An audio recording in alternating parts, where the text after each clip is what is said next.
Muy buenos días, miembros de la familia. Tenemos el lujo de reunirnos otra vez para continuar inhalando y exhalando el punto de vista divino. Y para que eso venga a ser una realidad, aseguremos que estamos sin pecado.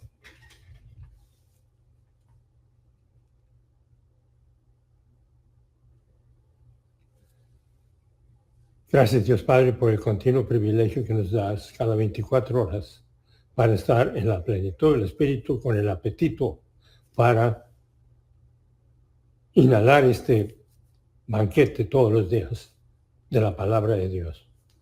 Te pedimos que lo que vayamos a observar y lo que vayamos a celebrar venga a ser para nuestra edificación y para la gloria de nuestro Salvador. Te lo pedimos en su nombre. Amén. Magnífico. Y con eso nos vamos a continuar nuestro estudio de la palabra de Dios, en donde hemos estado viendo su crucifixión y su victoria. ¿Eh? Y por lo general, los romanos dejaban un cuerpo clavado en la cruz hasta que la carne se pudriera. Pero de acuerdo con la ley mosaica, un cuerpo no podía permanecer en la cruz durante el Sabbat. Marcos 15:42, Lucas 23:54. Dejar a Jesucristo colgado en la cruz durante la noche contaminaría la tierra, de acuerdo con Deuteronomio 21:23, comparado con Gálatas 3:13.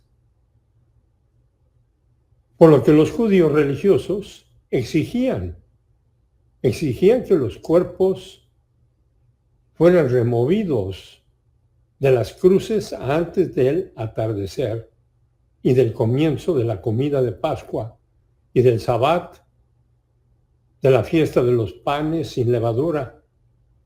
Por consiguiente, Pilato ordenó que las piernas de aquellos en las cruces fueron quebradas.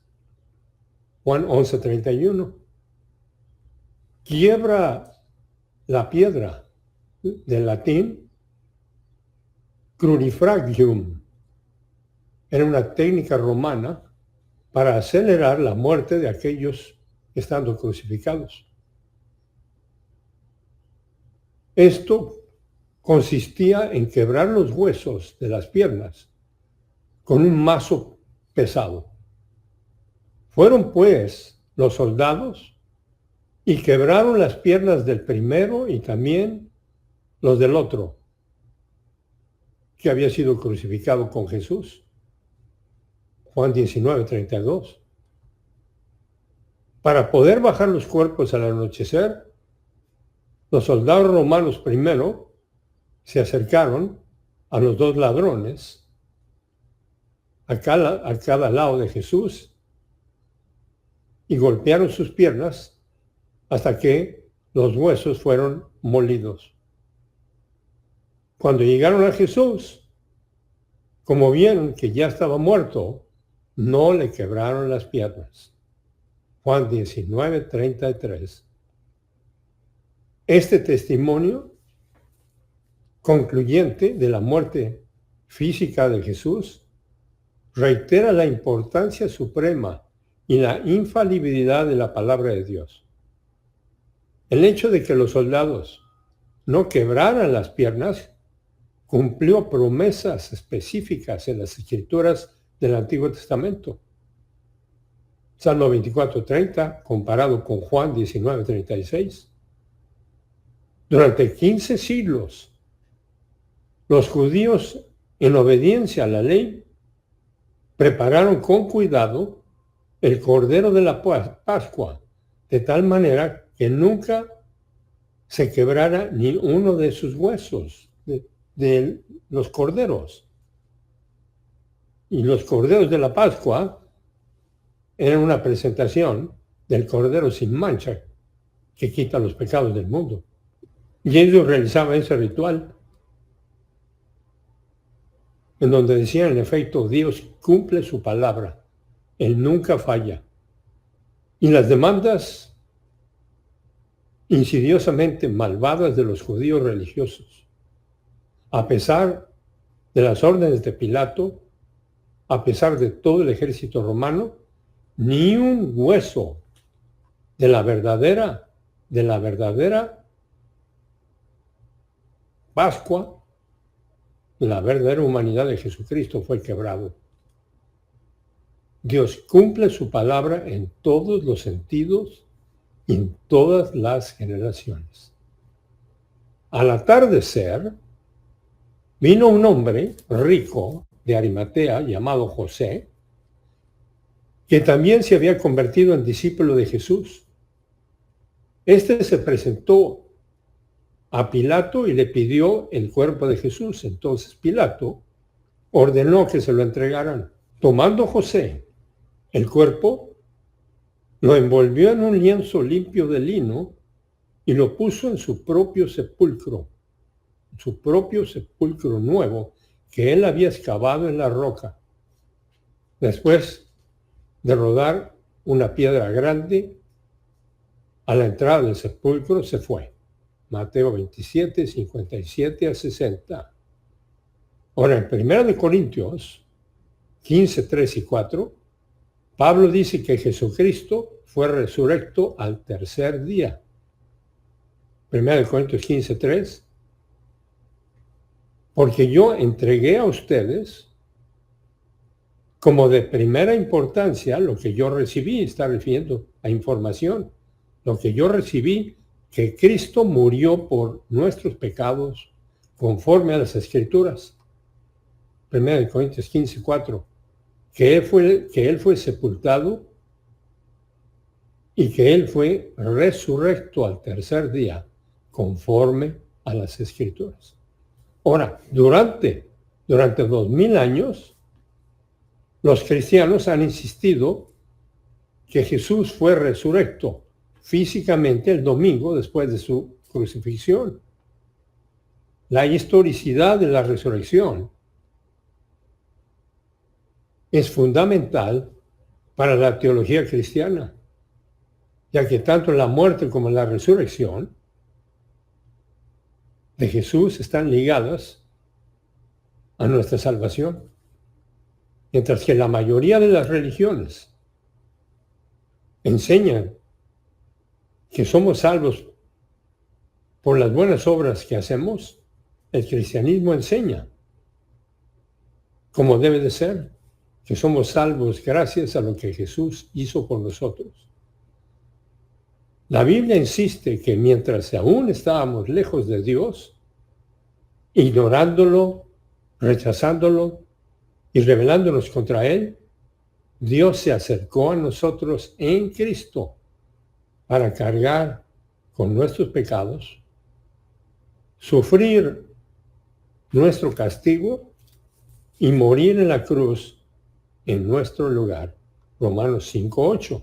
Pero Dios demuestra su propio amor personal hacia nosotros, en que mientras nosotros éramos pecadores, Cristo murió como un sustituto por nosotros. La resurrección fue la confirmación de Dios de que Jesús era quien decía ser. Y es la garantía de Dios a los cristianos de que han sido perdonados. Romanos 1:4. ¿Quién, refiriéndose a Cristo, quien fue demostrado ser Hijo de Dios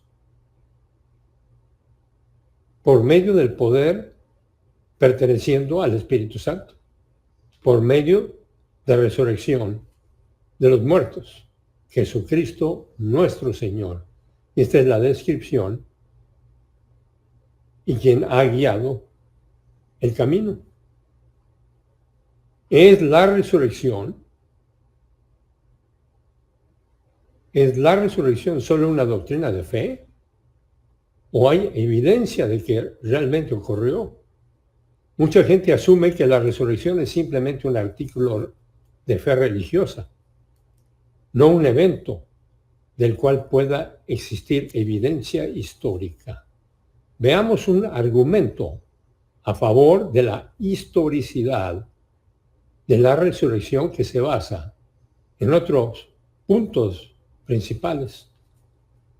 La muerte y sepultura de Jesús, la tumba vacía, la creencia de los apóstoles y la conversión de Pablo. Punto 1. La muerte y sepultura de Jesús. Los historiadores contemporáneos aceptan prácticamente por unanimidad la muerte de Jesús en la cruz. Su muerte por crucifixión es el hecho más mencionado en todos los registros históricos de su vida, tanto cristianos como no cristianos. Está registrada en numerosos libros del Nuevo Testamento, incluyendo los 4 evangelios, los Hechos de los Apóstoles, las cartas de Pablo, Hebreos, Primera de Pedro y el Apocalipsis. También mencionan no cristianos como Josefo y Tácito. De igual manera, existen sólidas pruebas que respaldan la historicidad del entierro de Jesús. Más importante aún, este se registra en los 4 evangelios. El entierro de Jesús también se menciona explícitamente en la primera carta de Pablo a los Corintios, escrita unos 30 años después de su muerte. Todos los evangelios afirman que Jesús fue sepultado por José de Arimatea, miembro del Sanedrín, el tribunal religioso judío que consideró la muerte de Jesús, que condenó la muerte de Jesús. Si aceptamos la posición de que Jesús murió en la cruz y fue sepultado, debemos preguntarnos, ¿qué le sucedió a Jesús después de su muerte y sepultura? Y la respuesta, la tumba vacía. La tumba vacía. Los evangelios del Nuevo Testamento afirman que la tumba de Jesús se encontró vacía el domingo siguiente a su crucifixión. La prueba más contundente a favor de la historicidad de la tumba vacía es que fue descubierta por mujeres. Este detalle puede no parecer extraño. Sorprendentemente, todo el trabajo,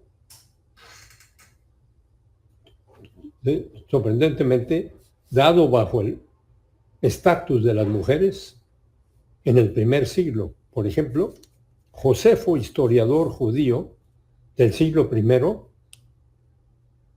afirmó que la ley judía expresaba el siguiente sentimiento respecto a la fiabilidad de las mujeres: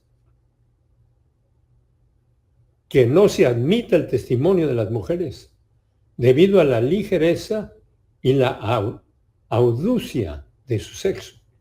Al final, tras considerar y sopesar todos los argumentos, el único hecho desconcertante es que las mujeres que se pusieron y que dispusieron a dar el último adiós a Jesús, encontraron para su consternación no un cuerpo, sino una tumba vacía.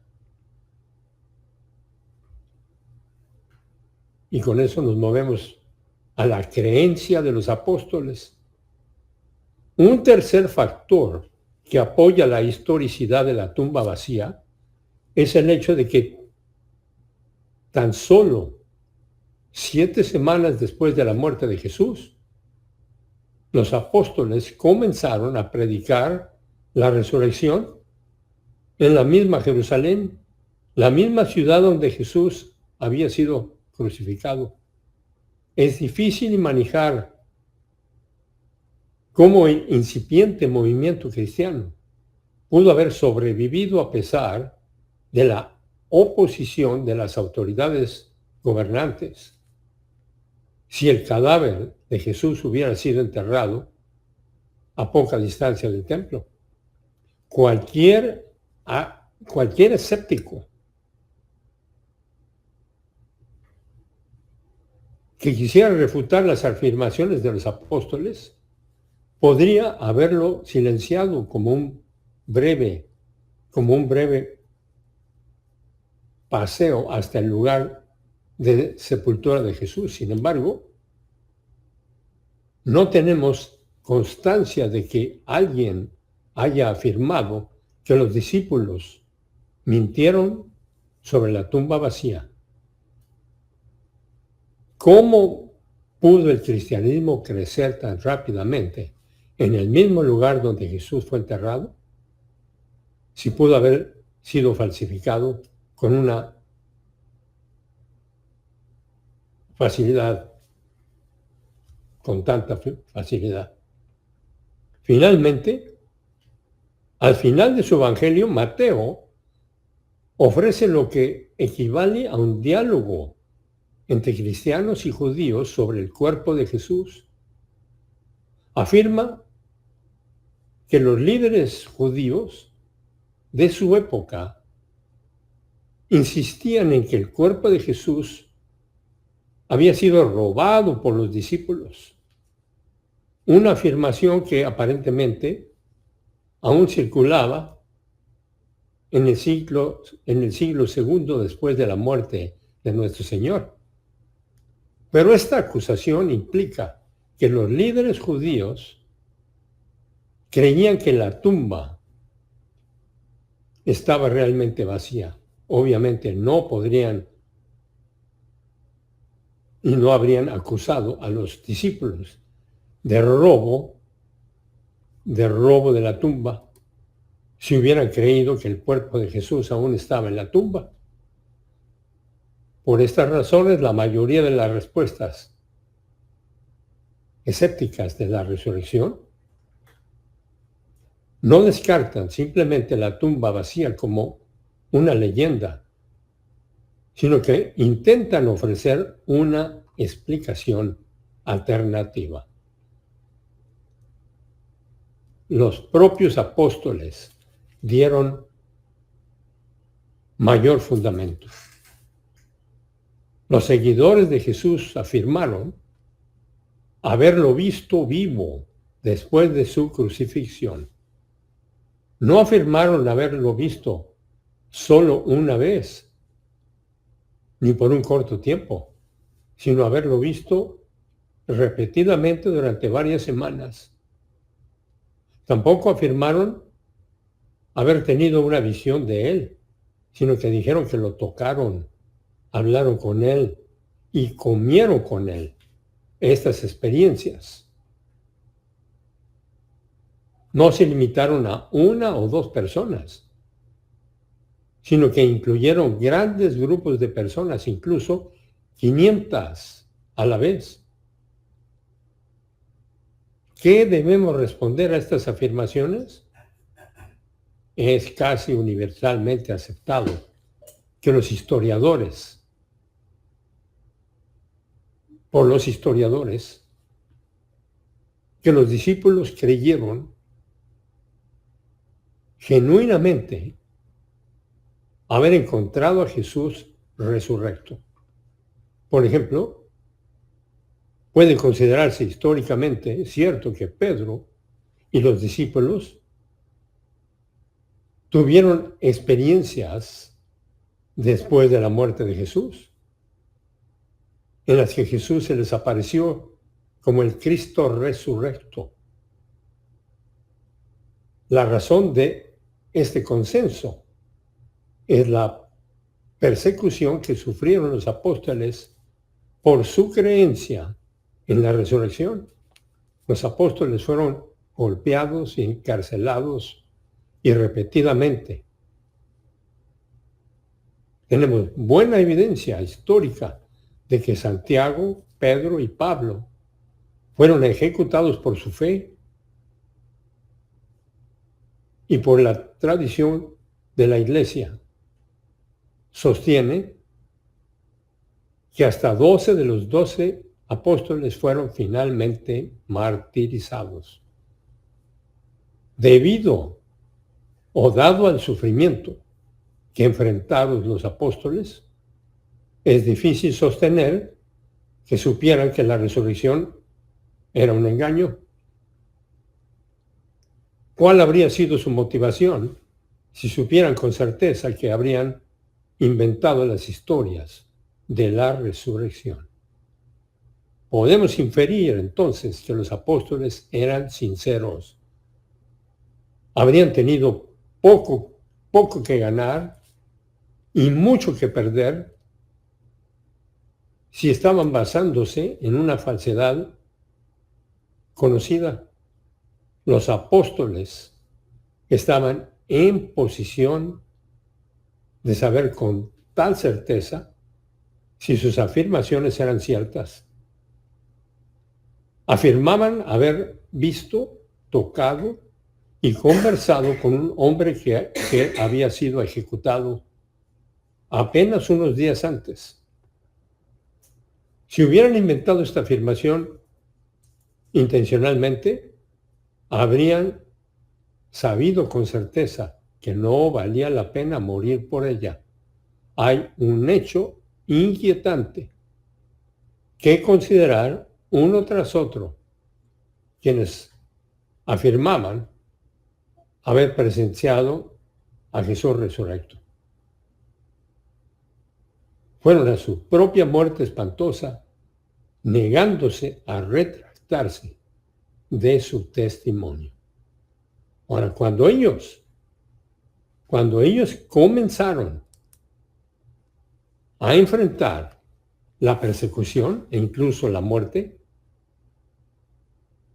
porque continuaron afirmándolo,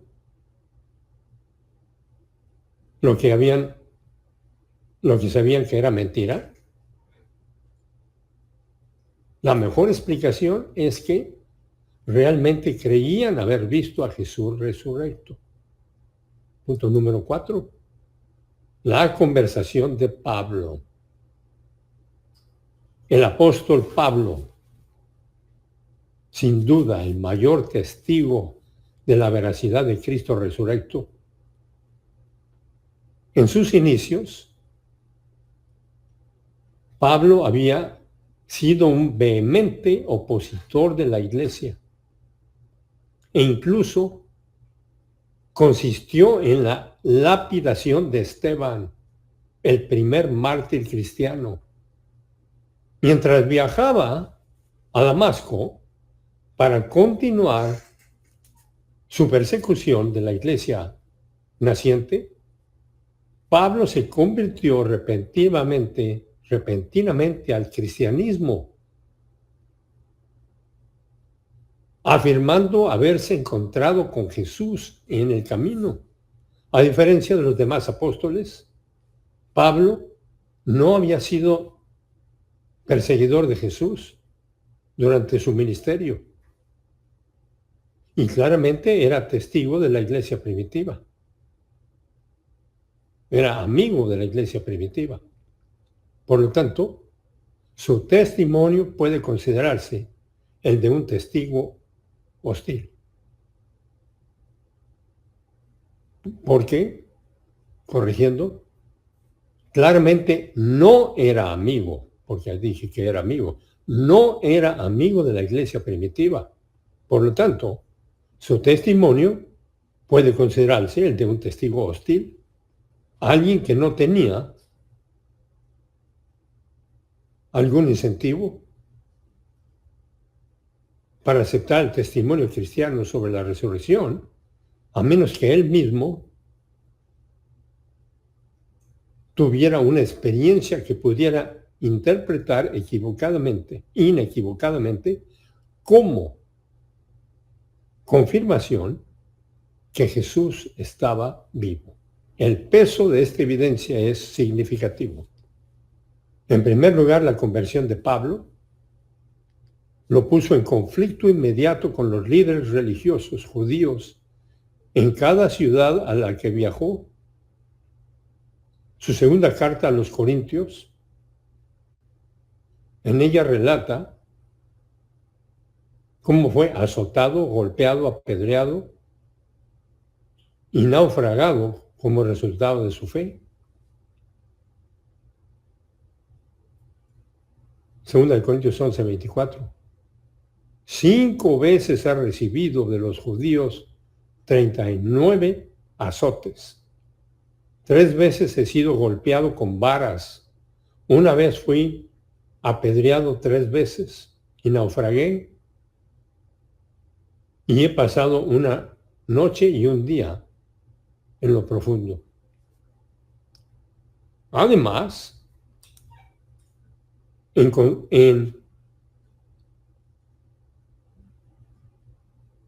las consecuencias físicas de su conversión son quizás incluso menos significativas que sus implicaciones espirituales, como muchos fariseos. Pablo consideraba que las afirmaciones de los seguidores de Jesús, que su maestro era el Mesías divino, no solo eran falsas, sino simplemente blasfemas. Hechos 22 y 1 de Timoteo 1:13. Hechos 22:4. Perseguí este camino hasta la muerte,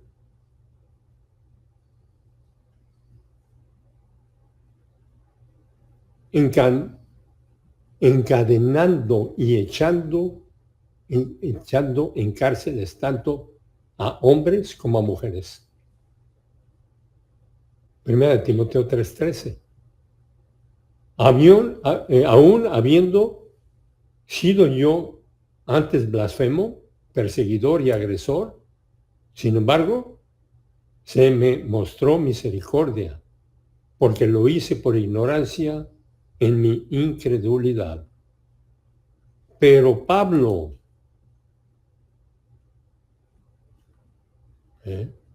experimentó una transformación religiosa completa en cuestión de días. Pasó de considerar a Jesús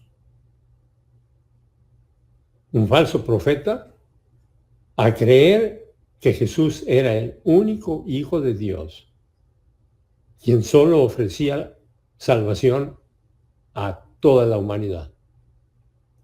1 de Corintios 1:22 y 23.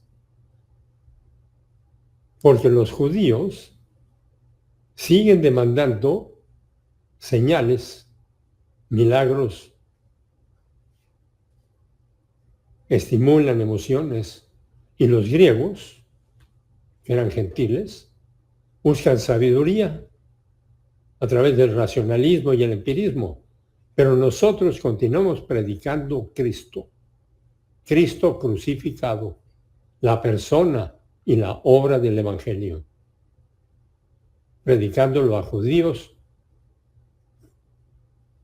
una piedra de tropiezo, y a los gentiles, necesidad. Romanos 1:16. Yo no me avergüenzo del Evangelio, que son las buenas noticias de Cristo, pues es el poder de Dios para la salvación a todo aquel que cree, al judío primero y también al gentil. De hecho, la conversión de Pablo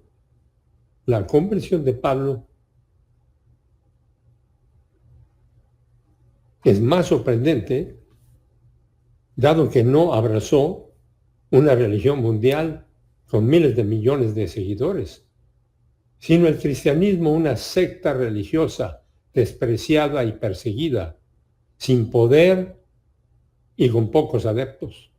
Por lo tanto, quien dude de la resurrección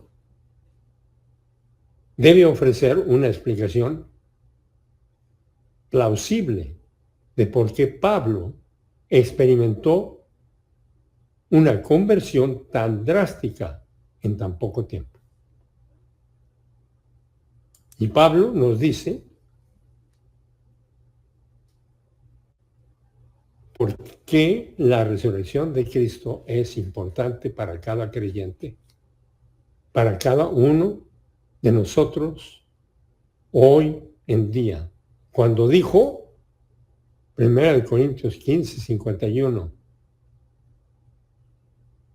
en adelante, he aquí, yo les comunico un misterio, un mysterion. No todos dormiremos, pero todos seremos transformados. 1 Corintios 15, 52. Y en un instante, en un abrir y cerrar de ojos, a la trompeta final, porque sonará la trompeta, y los muertos serán levantados incorruptibles, y nosotros seremos transformados.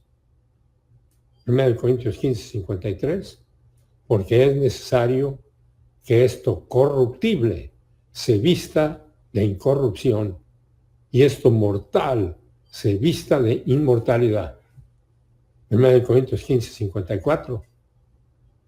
Y cuando esto corruptible se vista de incorrupción y esto mortal se vista de inmortalidad, entonces ocurrirá la doctrina que está escrita: sorbida es la muerte en victoria. 1 Corintios 15, 55. Oh muerte, ¿dónde está tu victoria? Oh muerte, ¿dónde está tu aguijón? ¿Dónde está tu naturaleza de pecado? 1 Corintios 15, 56. El aguijón de la muerte es el pecado y el poder del pecado es la ley. 1 Corintios 15, 57. Pero gracias sean dadas a Dios, quien nos da la victoria por medio de nuestro Señor Jesucristo. 1 Corintios 15, 58. Por lo tanto, mis amados hermanos, miembros de la familia real, vengan a estar estabilizados y constantes, abundando siempre en la obra del Señor, en la toma de decisiones hacia el plan protocolo de Dios, sabiendo que su obra por el Señor no es vacía, no es vana. Y por estas razones, hoy vamos a celebrar la salvación de nuestro Salvador,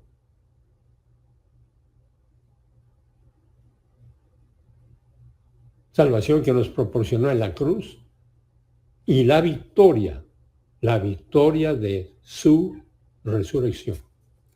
Y con eso nos vamos a celebrar la comunión. Y estando en la plenitud del Espíritu, vamos a continuar este evento. El amor personal más grande de la historia lo vemos claro en la Eucaristía. Nuestro Señor Jesucristo demostró su amor personal, su amor impersonal, cuando fue a la cruz a ser juzgado por nuestros pecados y por los de todo el mundo. Cristo no quería ir a la cruz, pero Él fue obediente porque tenía amor personal por Dios Padre. Él recibió el juicio de todos nuestros pecados porque tenía amor impersonal hacia todos nosotros. El amor impersonal depende de la integridad del sujeto. y en esa integridad tenía un amor impersonal hacia todos los miembros del género humano.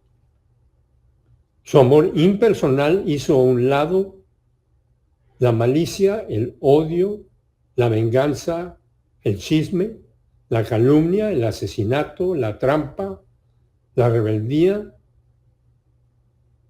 y lo sustituye en tolerancia, paciencia y la función del crecimiento espiritual.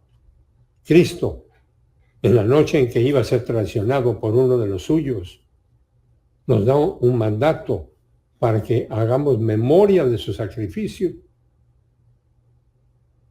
y de nuestra salvación.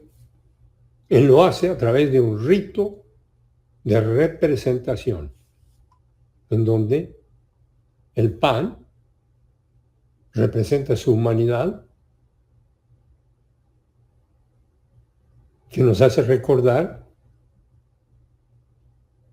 su amor personal por Dios Padre, el autor del plan de la encarnación, como su virtud motivacional. La copa representa su muerte espiritual, que nos hace recordar su amor impersonal por todo el género humano en el venir a ser pecado por nosotros. La rehabilitación es una función que nunca termina durante nuestra estancia, durante nuestro viaje en esta tierra. El recordar de este mandato es para la consistente rehabilitación, a fin de venir a vencer el cosmos. Y el reto de la comunión es prioridades. La persona que nosotros adoramos hoy es la persona que más ha dado por nosotros. Lo dio todo para que nosotros pudiéramos tener la oportunidad de nacer de nuevo. El reto es siempre qué y quién es Cristo. Y no qué y quiénes somos nosotros. En 1 Corintios 11, 24 y 25 nos describe que nuestro Señor, lo que nuestro Señor hizo. 1 Corintios 11, 24. Y habiendo dado gracias, lo partió y dijo: esto representa mi cuerpo, que es un sustituto por ustedes. Sigan haciendo esto en memoria mía. 1 Corintios 11, 25. Igualmente también tomó la copa. Pero antes de eso, entonces, lo que vamos a hacer, vamos a llevar a cabo el evento. Cuando nos dijo, continúen haciendo esto en memoria mía. Vamos a llevar a cabo este evento aquí mismo.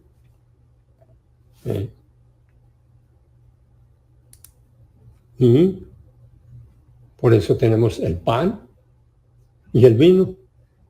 Continúen haciendo esto en memoria.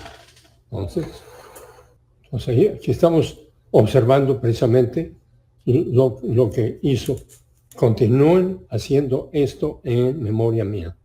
Y nosotros podemos recordar esto, y lo vamos a hacer ahora que llevemos a cabo el evento, en donde el pan representa su humanidad. Entonces, sigan haciendo esto en memoria mía. Nosotros no podemos recordar a alguien que no conocemos. La comunión está diseñada a traer a la memoria la doctrina que ya tenemos almacenada en cuanto a la persona de Jesucristo, quien de acuerdo con las Escrituras nos habita. Y por eso es necesario crecer y crecer y crecer, que nos dice en 2 de Pedro 3:18. Más bien sigan creciendo en la esfera de la gracia y conocimiento de su majestad, nuestro Señor y Salvador Jesucristo. A Él sea la gloria, ahora y hasta el día de la eternidad. Hebreos 12:3, porque considérenlo a Él, que ha sufrido, soportado tanta hostilidad por parte de pecadores contra sí mismo, para que no vengan a estar decaídos en su ánimo, ni desmayen en sus almas. La humanidad de Cristo, nuestro Salvador, en su dinasfera divina prototipo, le dio prioridad número 1 a Dios Padre, como se ilustra en su oración en Getsemaní. No mi voluntad, sino hágase tu voluntad. Ahí es donde el modelo a seguir por nosotros está establecido. Y nunca nadie ha encarado tanta hostilidad de gente como nuestro Señor durante su primer adviento. Pero esta hostilidad y adversidad no lo hicieron cambiar sus prioridades. Nunca lo desviaron de su misión de ir a la cruz y ser juzgado por nuestros pecados y los de todo el género humano. Esto lo pudo hacer a consecuencia que sus prioridades eran correctas. El cansancio y el estar desanimado no vinieron a ser un efecto. Hebreos 12:3, porque considérenlo a Él que ha sufrido tanta hostilidad por parte de pecadores contra sí mismo, para que no vengan a estar decaídos, no vengan a estar desanimados. El venir a estar desanimados y deprimidos en esta vida es el producto de poner los detalles de la vida, los detalles de la gente, primero que Él.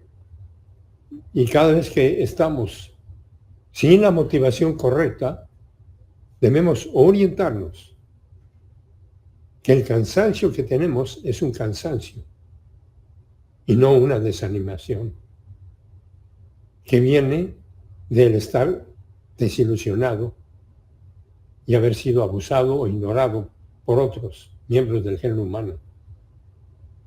Esto es a menudo nuestra culpa, porque le asignamos a otros nuestros estándares.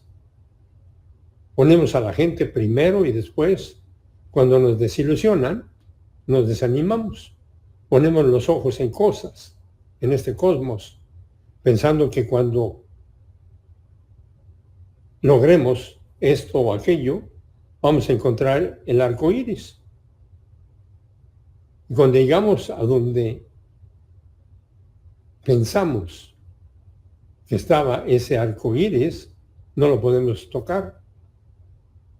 Eso es lo que estamos pidiendo cuando ponemos en nuestra vida a la gente y a las cosas primero que a Dios. Hebreos 12:2.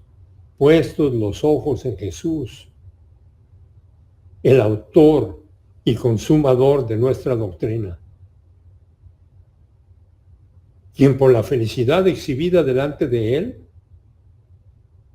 soportó la cruz, haciendo a un lado la vergüenza, y se sentó a la diestra del trono de Dios. Hebreos 12:3, porque considérenlo a Él entonces, que ha sufrido tanta hostilidad por parte de pecadores. Y todo esto trae toda la información en cuanto a lo que sucedió entre la cruz y la esencia de Dios. Propiciación, redención y reconciliación.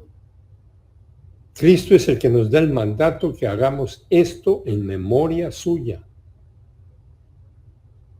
Es el único calificado para ser el único Salvador. Él ha sido revelado en la carne. Él ha sido vindicado por medio del Espíritu.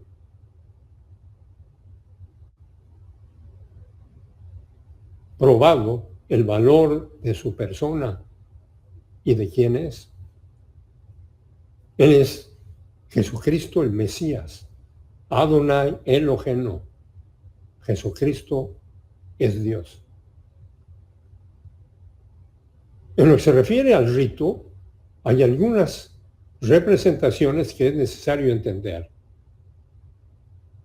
El pan representa la vida espiritual única de Jesucristo en su humanidad. La copa representa su muerte espiritual por nosotros. El modo en que Dios opera con nosotros es siempre en las bases de gracia. Esto significa todo lo que Dios es libre de darnos. Gracia es lo que vamos a conmemorar. La salvación es por gracia y nuestra vida espiritual es por gracia. Y todo lo que tenemos es por gracia.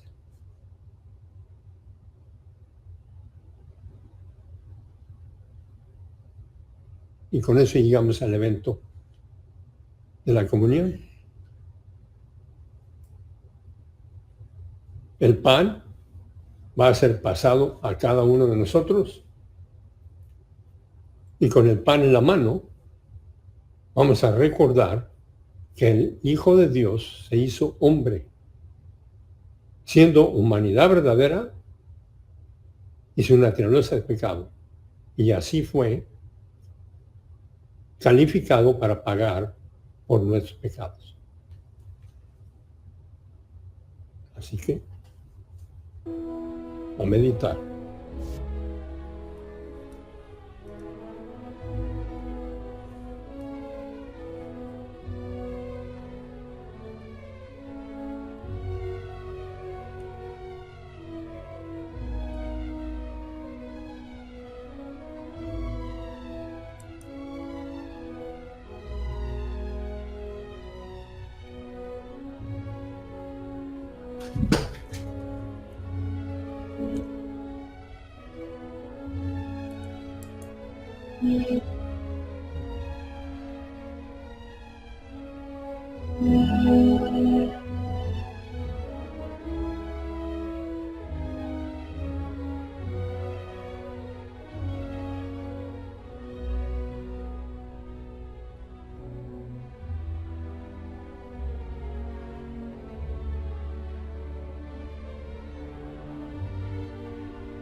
Ahora una oración. Gracias Dios Padre por el regalo más grande, el regalo de tu Hijo, que no escatimó el venir a tomar humanidad para ir a la cruz a pagar por nuestros pecados. Y en 1 de Pedro 1:18 nos dice, tengan presente que no han sido rescatados con cosas corruptibles como oro o plata de su vana manera de vivir, la cual heredaron de sus padres. 1 de Pedro 1:19, sino con la sangre preciosa de Jesucristo, un cordero sin mancha y sin contaminación. 1 de Corintios 11:24. Y habiendo dado gracias, lo partió y dijo,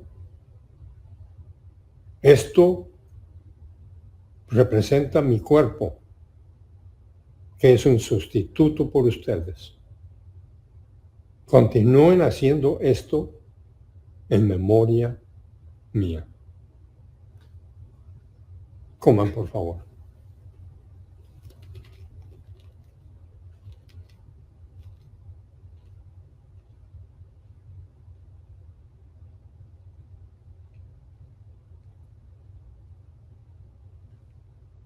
Y ahora la copa.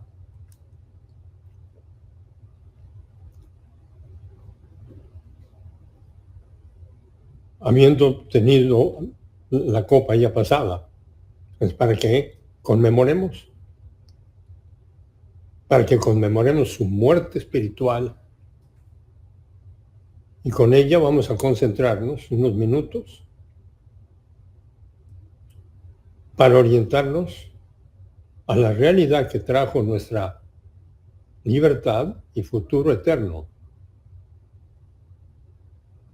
con la Trinidad. Así que unos minutos para concentrarnos en el evento y aplicar todo lo que sabemos de la realidad que nos ha sido comunicada.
Gracias, Dios Padre, porque hiciste a un lado tu amor personal por tu Hijo muy amado, para que nosotros pudiéramos tener acceso a la vida eterna contigo.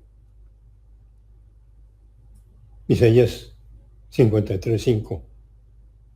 Pero Él fue penetrado, traspasado, herido por nuestras transgresiones, molido por nuestras iniquidades. El castigo que nos trajo la paz fue sobre Él, y por sus heridas fuimos nosotros sanados. Marcos 15:34. En la hora novena Jesús exclamó a gran voz diciendo: Eloi, Eloi, lama sabachthani, que traducido quiere decir: Dios mío, ¿por qué me has desamparado?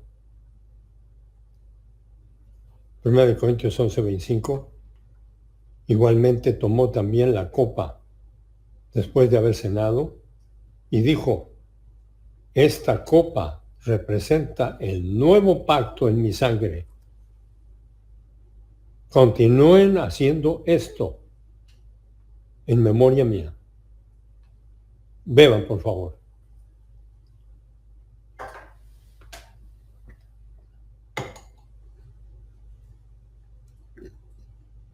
Magnífico. Y habiendo terminado este evento, gracias, Dios Padre, por el privilegio tan extraordinario que tenemos de recordar todo lo que hemos metabolizado del evento de nuestra salvación. Te pedimos que lo que acabamos de inhalar continúe estando metabolizado para que lo apliquemos cada minuto de nuestra vida. Te lo pedimos en el nombre de su Majestad Jesucristo. Amén.